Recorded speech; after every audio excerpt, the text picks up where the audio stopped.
الخير، صباح الخير.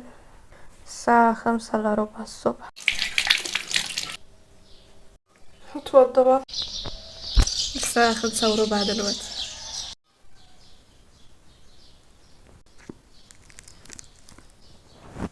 هحضر الشنطة، هاخد كشكول علشان لو حبيت اكتب حاجة في الطريق، اقلام عشان لو حبيت اكتب حاجة في الطريق، وترايبود عشان اكيد هصور حاجات هناك، وميك اب لاني محطتش قبل ما انزل، وتابي، والشاحن مع اني شاحنة حاجتي كلها تمام.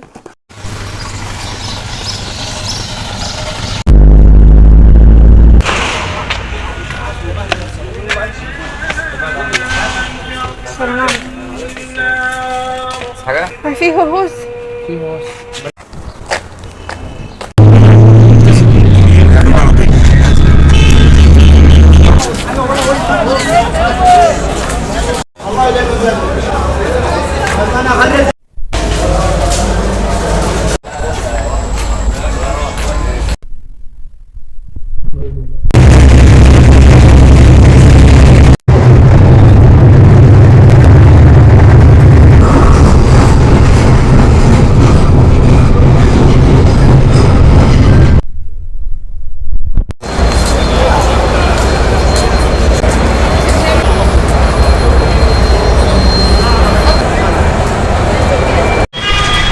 انا في المحطة بس مش عارفة اروح فين خالص، ولا اركب ايه ولا اي حاجة، على الله. مش عارفة اصلا انا كده ماشية صح ولا المفروض امشي الناحية التانية ولا فين بالظبط.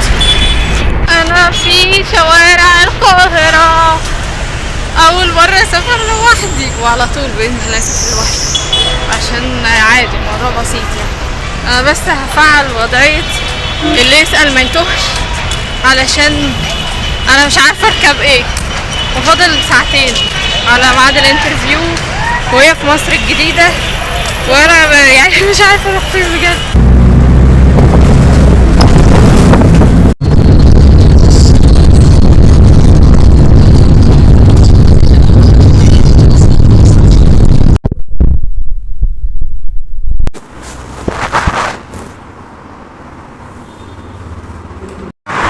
هي الشركة عند المطار، فالفيو بجد تحفة قوي، جميل. بص الطيارات، بص الطيارات، مش عارفة باينة ولا لا بس حلوة قوي.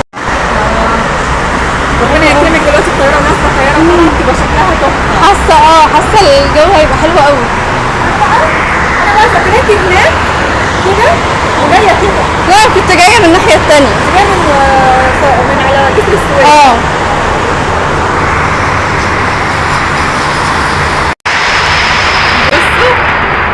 المطار هنا ورايا، انا في البلكونه بتاعت الشركه. حلوه، حاسه الشمس مغطيه على وشي، بس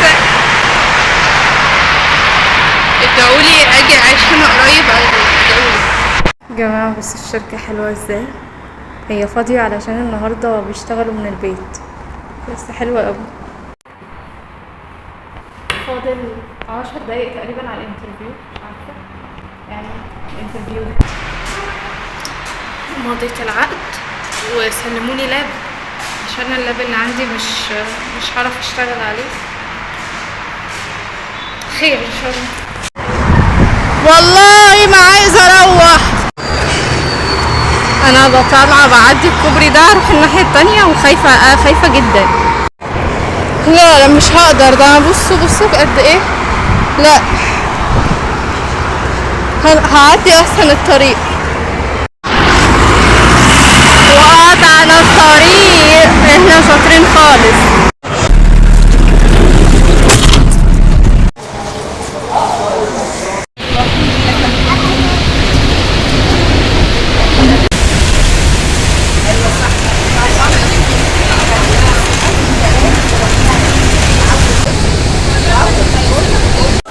وصلت الشهداء، لله الحمد، لله الحمد. انا خلصت. كان مشوار جميل وحلو. ولسه الساعة ما جاتش 6، الساعة 5:15. بجد اليوم الحمد لله فيه بركة، وانا عملت فيه حاجات كتير وكان مشوار طويل، بس الوقت كان فيه بركة الحمد لله. وهاجي هنا على طول ان شاء الله.